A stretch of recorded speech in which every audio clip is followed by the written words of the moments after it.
ఈరోజు కేంద్ర మంత్రివర్యులు కిషన్ రెడ్డి గారి ఆధ్వర్యంలో జైల్లో ఉన్నటువంటి కరీంనగర్ పార్లమెంట్ సభ్యులు భారతీయ జనతా పార్టీ రాష్ట్ర అధ్యక్షులు బండి సంజయ్ గారిని, ముగ్గురు కార్పొరేటర్లని, మాజీ వైస్ ఎంపీని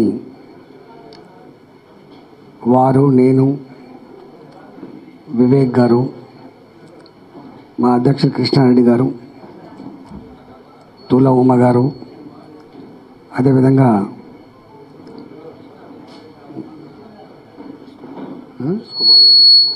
ఎస్ కుమార్ గారు,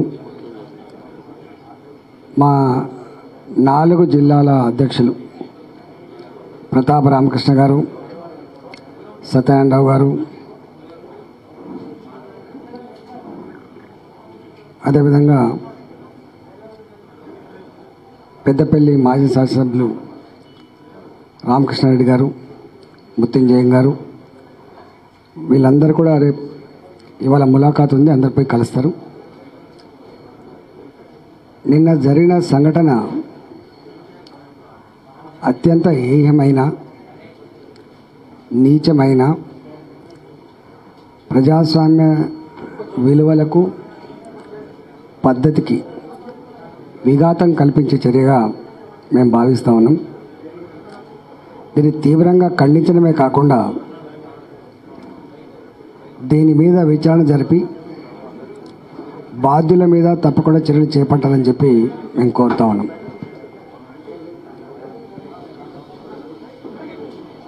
ఇక్కడ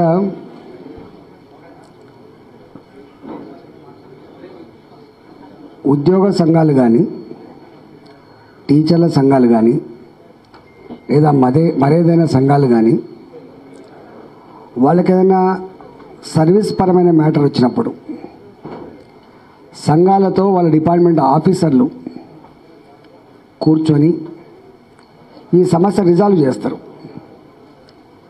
కాని పక్షంలో ఆ డిపార్ట్మెంట్ మంత్రులు ఇన్వాల్వ్ అయి చేస్తారు. ఇంకా కాని పక్షంలో ముఖ్యమంత్రి గారు ఇన్వాల్వ్ అయి ఈ పని చేస్తారు. కానీ ఇక్కడున్న అధికారులు కానీ, మంత్రులు కానీ, ముఖ్యమంత్రి గారు కానీ,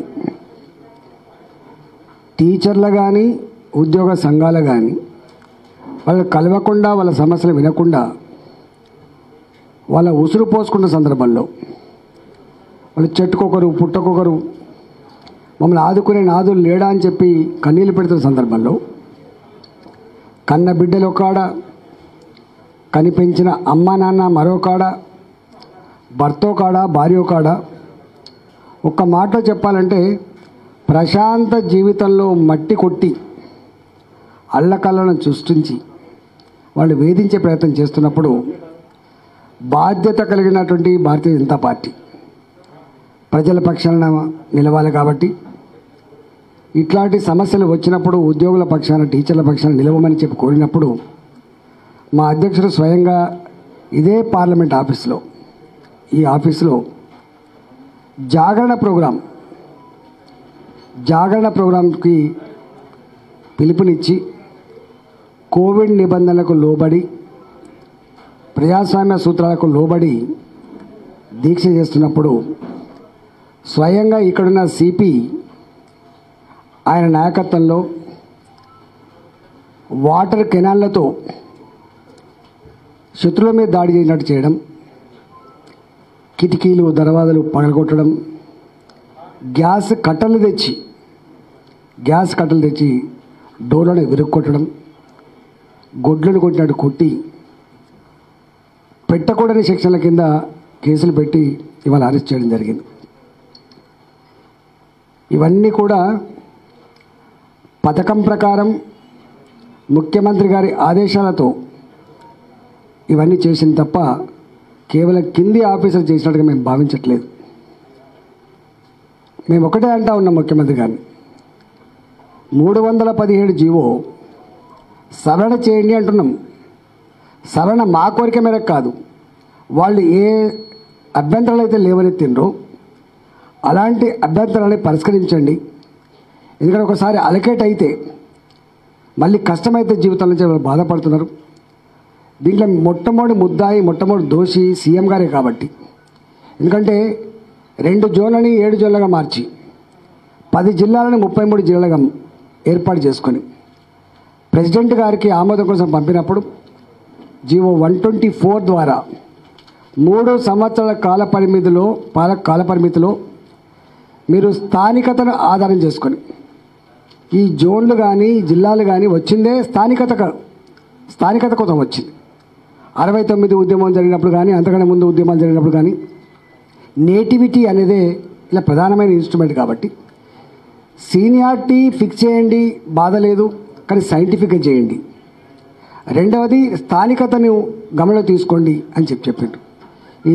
ఈ స్థానికత లేదు, ఇలా సీనియారిటీ ఫిక్సేషన్ కూడా సైంటిఫిక్ లేదు కాబట్టి వాటితో మాట్లాడి ప్రయత్నం చేసే రిజాల్వ్ చేయండి తప్ప ఇట్లాంటి నీచమైన చర్యలు ఒడిగడితే ఇవాళ నీకేం కాకపోవచ్చు, అధికారం నీ చేతిలో ఉందని నువ్వు చెప్పిందే వేదంలాగా నువ్వు ఎవరిని పడితే వాళ్ళే కేసులు పెట్టి జైల్లో పడేసే అధికారం నీకు ఉంటుంది కాబట్టి. మరి ఎప్పుడో 2 మాటలు చెప్పేవాడు కేసీఆర్ గారు.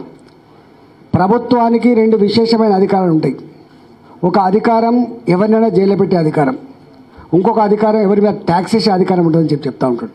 ఇవాళ ఆ పద్ధతిలో ఒక ఐపీఎస్ ఆఫీసర్, చట్టానికి రాజ్యాంగానికి లోబడి పనిచేసిన ఆఫీసర్ ముఖ్యమంత్రి గారు ఏది చెప్తేగా పనిచేసేటువంటి నీచమైన స్థాయికి దిగజారిపోయిన తర్వాత తప్పకుండా ఈ వ్యవస్థను చూసి ఈ పద్ధతిని చూసి అసహించుకుంటున్నారు. ఈ మొత్తం వీడియోలో చూస్తే హోంగార్డ్ డ్యూటీ ఆయనే చేసిండు, కానిస్టేబుల్ డ్యూటీ ఆయనే చేసిండు, ఎస్ఐ గారి డ్యూటీ ఆయన చేసిండు, పై అధికారుల డ్యూటీ ఆయన చేసిండు. ఒక్కడే కనబడతాడు సిపి. మరి ఆయనకు ఏమొచ్చిందో మరి నాకు అర్థం కాలే. కానీ ఇట్లాంటివి జరిగినప్పుడు ఈ ప్రభుత్వాల శాసనం కాదు, రాచరికం కాదు. తండ్రి తర్వాత కొడుకు తర్వాత ఇంకో మనవడు రాజ్యానికి వచ్చే ఆస్కారం లేదు. 2023 వరకే ఇచ్చిండ్రు. 2023 తర్వాత ఈ ప్రభుత్వం ఉండే ఆస్కారం లేదు. కానీ ఎందుకో బాధ్యత మర్చిపోయి బానిసలాగా పనిచేసేట్టు మనస్తత్వంతో కొంతమంది పనిచేస్తున్నారు. ఇది మంచిది కాదు. నేను మళ్ళీ చెప్తున్నా, ఇవాళ ప్రభుత్వం అసలు ఇష్యూ సరే మమ్మల్ని కేసులు పెట్టిండ్రు, మమ్మల్ని కొట్టిండ్రు, మా ఆస్తులు ధ్వంసం చేసిండ్రు, మమ్మల్ని ఇబ్బంది పెట్టిండ్రు. కానీ ఉద్యోగులను మాత్రం ఇబ్బంది పెట్టకండి, టీచర్ని ఇబ్బంది పెట్టకండి. ఆ సమస్యను పరిష్కరించమని చెప్పి నేను కోరుతున్నా. ఇవాళ తప్పకుండా ఇవన్నీ కూడా ఉత్తగపోవు, ఇవన్నీ ప్రజల గుండెల్లో గూడు కట్టుకుని ఉంటాయి. ఒకనాడు రైతాంగం మీద దాడి జరిగింది, ఒకనాడు కార్మికుల మీద దాడి జరిగింది, ఒకనాడు ఆర్టీసీ ఎంప్లాయీ మీద దాడి జరిగింది, ఒకనాడు నిరుద్యోగ యువకుల మీద దాడి జరిగింది. ఇవాళ ఉద్యోగుల మీద దాడి జరుగుతుంది.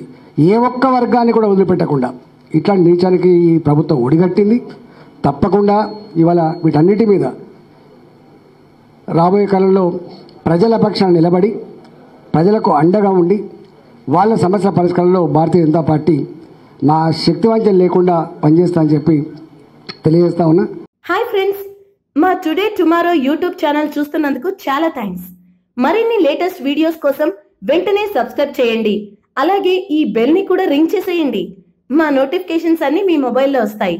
అలాగే మా వీడియోస్ మీకు నచ్చితే లైక్ చేయండి, షేర్ చేయండి, నచ్చకపోతే కామెంట్ చేయండి.